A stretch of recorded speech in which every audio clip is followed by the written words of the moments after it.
어느 날 부인은 어린 아들 구경을 불러 이렇게 분부했습니다. 내 나이가 벌써 12살인데 아직 공부를 시작하지 않았으니 훗날 성인이 되어 어찌 자립할 수 있겠느냐. 배랑의 남편 주생이 글 잘하는 선비라고 들었다. 주생에게 가서 배움을 청하는 것이 좋겠구나. 부인이 집안을 다스리는 법도가 매우 엄했기에 구경은 감히 분부를 거역하지 못하고 그날로 즉시 책을 들고 주생에게 갔습니다.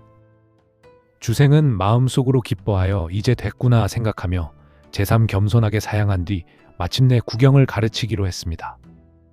어느 날 주생은 배도가 집에 없는 때를 기다렸다가 조용히 구경에게 말했습니다. 수업받으러 오가기가 몹시 힘들겠구나. 너희 집에 빈 방이 있어 내가 너희 집으로 옮겨갈 수 있다면 너는 오가는 고생을 하지 않을 거고 나도 너를 가르치는 일에만 전념할 수 있을 텐데 말이다. 구경이 감사하며 말했습니다. 참으로 바라던 바이옵니다. 구경은 집으로 돌아가 부인에게 사정을 고하고 그날로 주생을 맞이해 왔습니다. 배도가 돌아와 이 사실을 알고는 깜짝 놀랐습니다. 설랑은 다른 여자가 생기셨나요? 저를 버리고 다른 곳으로 가시겠다니 대체 어찌된 일이어요? 듣자 하니 승상댁 장서가 3만 권이나 되는데 부인께서 승상의 옛 물건을 함부로 집 밖에 내놓으려 하지 않으신다는구려. 그래서 그 댁으로 들어가 세상에 보지 못한 책들을 읽어보려는 게요. 서방님이 열심히 공부하는 게 제게는 복이지요.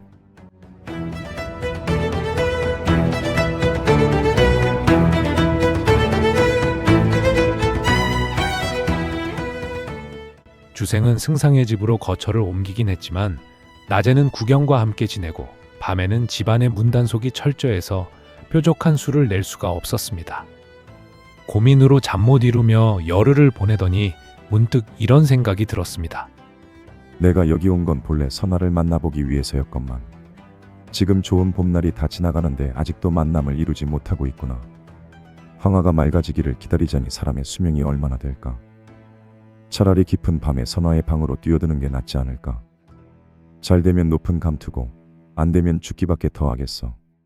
그날 밤은 달이 없었습니다. 주생은 몇 겹 담장을 넘어 선화의 방 앞에 이르렀습니다. 복도가 구불구불하고 주령과 장막이 겹겹이 쳐 있었습니다. 한참을 응시하니 인기척은 전혀 없고 다만 선화가 불을 밝힌 채 연주하는 모습이 보일 뿐이었습니다. 주생은 난간 사이에 몸을 숨기고 선화의 연주를 들었습니다. 선화는 연주를 마치더니 작은 소리로 소동파의 하신랑을 노래했습니다. 주렴 밖에 그 누가 문을 밀쳐서 요대 노래 부르던 단꿈을 깨우나. 누군가 했더니 대숲에 부는 바람소리네. 주생이 즉시 주렴 아래서 작은 소리로 읊조렸습니다.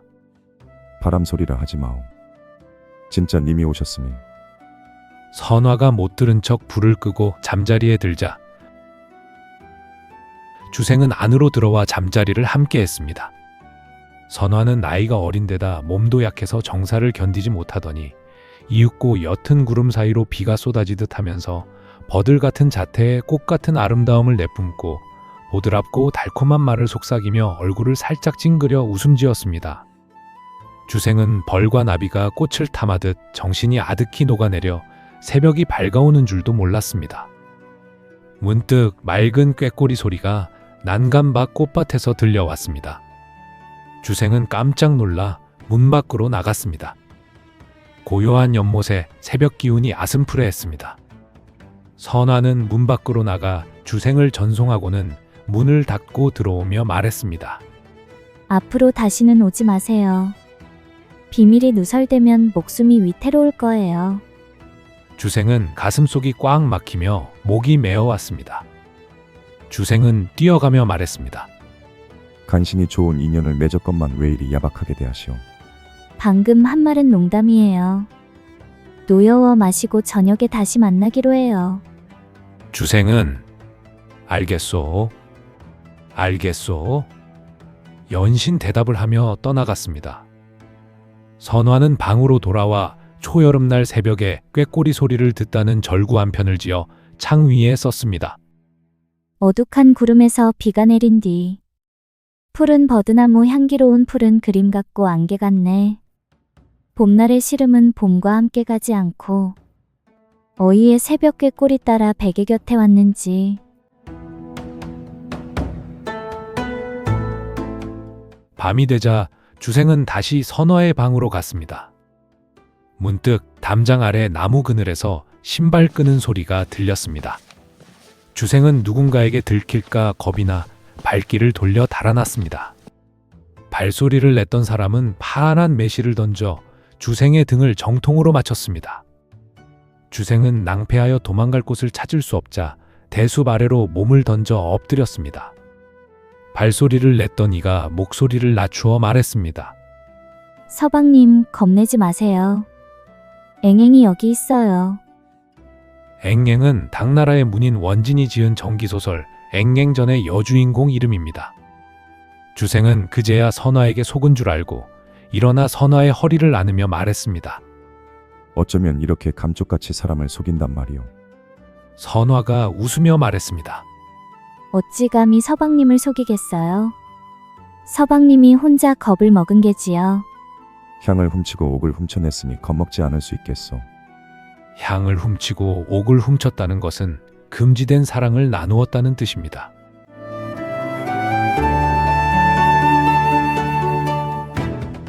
주생이 선화의 손을 잡고 방으로 들어가더니 창 위에 적힌 시를 보고는 마지막 구절을 손가락으로 가리키며 말했습니다. 미인에게 무슨 시름이 있기에 이런 말을 했을꼬. 선화가 근심스러운 얼굴로 말했습니다. 여자의 몸은 늘 근심과 함께 살아가지요. 님을 만나기 전에는 만나게 되기만 바라고 만나고 난 뒤에는 헤어질까 두려워해요. 그러니 여자의 몸이 어디간들 근심이 없을 수 있겠어요. 더구나 서방님께선 남의 집 처녀를 엿보는 잘못을 범하셨고 저는 부정하게 남자를 만나는 치욕스러운 일을 저질렀어요. 하루아침에 불행한 일이 생겨 우리의 일이 드러나고 만다면 친척에게 용납되지 못할 것이요 마을에서도 천시당하겠지요. 그러고 나면 서방님과 손잡고 평생을 함께하고자 한들 어찌 그리 될 수 있겠습니까? 오늘 일은 구름 사이로 달이 나오고 잎사귀 사이로 꽃이 핀 것과 같아서 한때의 즐거움이야 얻을 수 있겠지만 그것이 어찌 오래갈 수 있겠어요? 말을 마치고는 눈물을 흘리는데 구슬 같은 눈물에 알알이 원한이 맺히며 마음을 가누지 못하는 것 같았습니다. 주생은 눈물을 닦아주며 위로하는 말을 했습니다. 사내대장부가 한 여자를 아내로 맞지 못할 이유가 뭐 있겠소. 중매를 통해 혼약을 맺고 모든 예를 갖추어 당신을 아내로 맞이할 테니 걱정할 것 없소. 선화가 눈물을 거두고 감사의 말을 했습니다. 서방님의 말씀대로만 된다면 시집가서 가정을 화목하게 할 것이요. 정성껏 음식을 마련해 조상께 제사를 올리겠어요.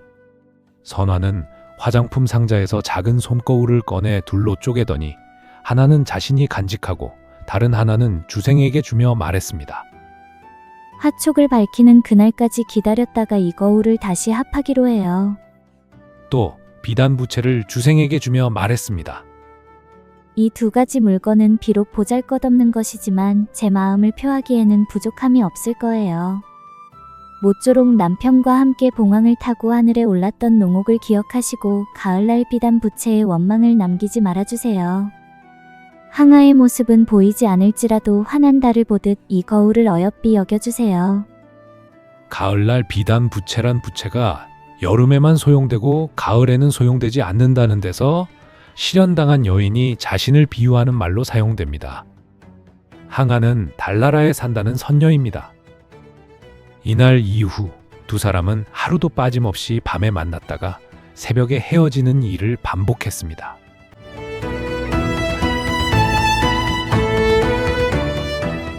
그러던 어느 날 문득 주생은 오랫동안 배도를 만나지 않았으니 배도가 의심하지 않을까 하는 생각이 들어 배도의 집으로 갔습니다.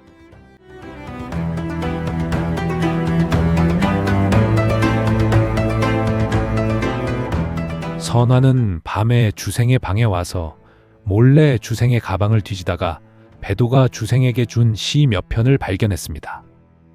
선화는 질투심을 이기지 못해 책상 위에 있던 붓으로 배도의 시를 까맣게 뭉개버렸습니다. 그러고는 아남이라는 사패의 노랫말 한 편을 새로 지은 다음 비취색 비단에 써서 주생의 가방 안에 넣어두고 방을 나왔습니다. 선화가 지은 노랫말은 이러했습니다.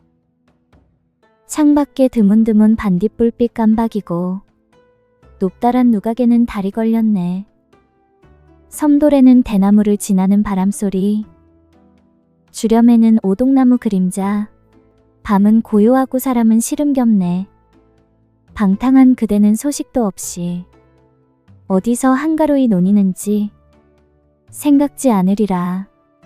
헤어질 마음 끊이지 않으면서도 부질없이 동트기만 기다리네. 하루는 부인이 잔치를 열고 배도를 불렀습니다. 부인은 주생의 학문과 품행을 칭찬하는 한편 아들을 열심히 지도해 주는데 감사하며 이런 뜻을 주생에게 전해달라고 했습니다. 한편 배도는 이날 밤 잠을 이루지 못하고 홀로 앉아 있다가 문득 주생의 가방을 열어보았습니다. 자신이 지은 노랫말이 먹물로 더럽혀져 있는 것을 보고 몹시 의심스러운 생각이 들었습니다. 곧이어 아남이 노랫말을 발견하고는 그것이 선화의 소행임을 알아차렸습니다. 배도는 매우 화가 나서 선화가 지은 노랫말을 소매 속에 넣고 주생의 가방을 원래대로 닫아놓은 뒤 앉아서 아침이 오기를 기다렸습니다. 아침에 주생이 술에서 깨어나자 배도가 천천히 물었습니다. 우리 집으로 돌아오지 않고 오랫동안 여기 머물러 있는 이유가 뭡니까? 구경이 아직 학업을 마치지 못해서 그렇지. 처남을 가르치자니 마음을 다하지 않을 수 없겠죠. 주생은 무안해져 얼굴과 목덜미가 벌겋게 되었습니다. 그게 무슨 말이오? 배도는 한참 말이 없었습니다. 주생은 당황해 어쩔 줄 모르며 얼굴을 가리고 바닥에 엎드렸습니다. 그러자 배도는 선화가 지은 노랫말을 주생 앞에 던지며 말했습니다. 담을 뛰어넘어 정을 통하고 담장에 구멍을 뚫고 들어가 사통하는 것이 군자가 할 일입니까? 들어가 부인께 모든 사실을 아뢰렵니다. 배도가 휙 몸을 일으키자 주생은 허둥지둥 배도의 몸을 껴안았습니다. 주생은 그간의 일을 사실대로 말한 뒤 머리를 숙이고 애걸했습니다. 선화는 나와 평생을 함께하기로 맹세했으면서 차마 나를 사지로 몰아넣으려 하는가? 배도는 마음을 돌리고 이렇게 말했습니다. 서방님은 지금 바로 저와 함께 돌아가세요. 그러지 못하겠다면 서방님이 이미 약속을 저버렸는데 제가 맹세를 지킬 수 있겠어요? 주생은 어쩔 수 없이 선화의 집에 다른 핑계를 대고 배도의 집으로 돌아왔습니다.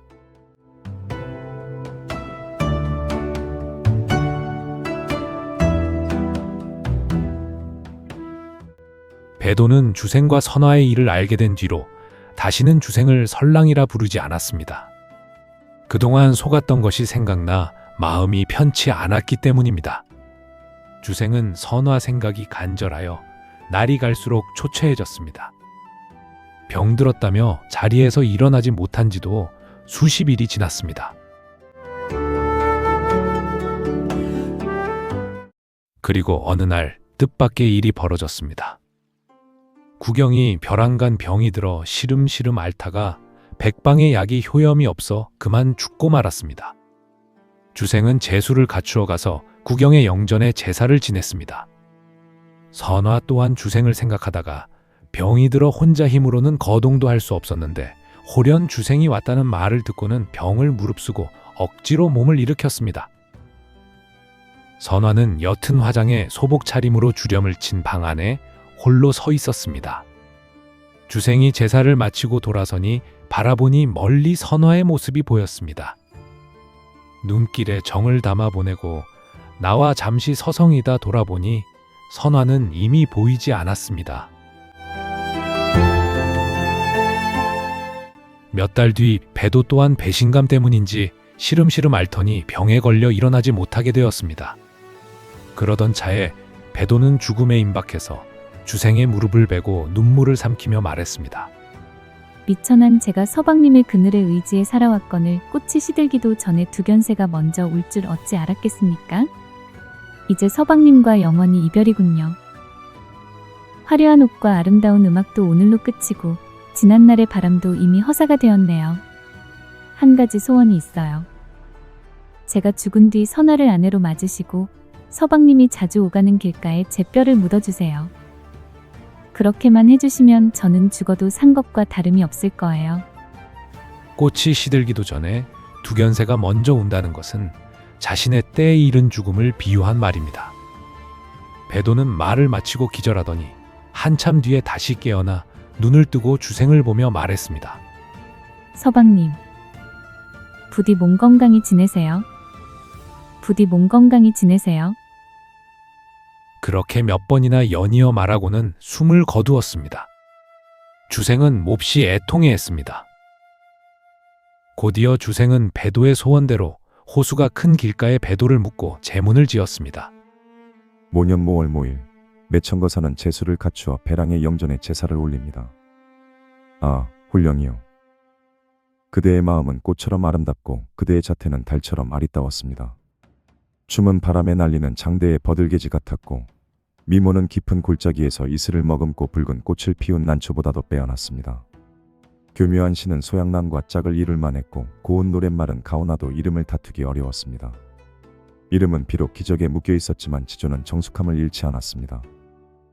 나는 방탕한 마음이 바람에 흩날리는 버들개지 같고 고단한 자취가 물에 뜬 부평초 같았는데 그대를 만나 사랑의 약속을 했습니다.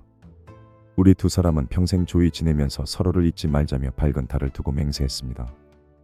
고요한 밤구름이 보이는 창가에서 맑은 봄날 꽃이 만발한 정원에서 술 한 동이 앞에 두고 음악을 즐기던 일이 눈에 선하건만 이미 모두 지나간 일이 되어 즐거움이 다한 자리에서 슬픔이 피어나게 되리란 걸 어찌 알았겠습니까? 비취색 이부자리는 차갑게 식어버리고 원앙새 다정하게 논이는 단꿈도 이미 깨졌습니다. 우리 즐겁던 마음은 구름처럼 흩어지고 우리가 나눈 은정은 비처럼 흩어졌습니다. 눈을 들어보아도 비단치만은 색이 바랬고 귀 기울여도 패옥은 소리를 내지 않습니다. 한자짜리 비단에는 향기가 아직 남았고 비파는 부질없이 은상 위에 놓여있나니 그대의 집은 여종에게 맡기렵니다. 아, 다시 못 만날 아름다운 사람, 그대의 마음과 음성을 잊을 수 없습니다. 그대의 꽃같은 모습이 또렷이 눈앞에 보입니다. 저 하늘과 땅처럼 나의 한스러운 마음은 아득하거늘 타양에서 짝 잃은 나는 이제 누구에게 의지한단 말입니까? 옛날 타던 배를 다시 고쳐서 왔던 길을 되돌아가면 넓은 바다, 험한 세상이 놓여있겠지요. 만리 백길에 돛담배 한 척 가고 또 간들 의지할 곳이 있겠습니까? 훗날 다시 그대의 무덤에 와 곡하고자 하나 기약하기 어렵습니다. 구름은 산으로 돌아가고 물결은 강으로 휘둘거늘 그대는 한번 가더니 왜 아무런 말이 없습니까? 술을 따라 제사 지내며 글을 지어 속마음을 토로합니다. 바람 앞에서 고안하니 아름다운 훌령은 여기 임하소서. 아, 슬프도다. 상양. 이 제문을 읽노라면 주생이 배도를 진정으로 사랑했는지 아니면 뒤늦은 후회인지를 가늠하기 어렵습니다. 다만 분명한 것은 배도가 곁에 있을 때 그는 배도의 소중함을 제대로 알지 못했다는 사실입니다.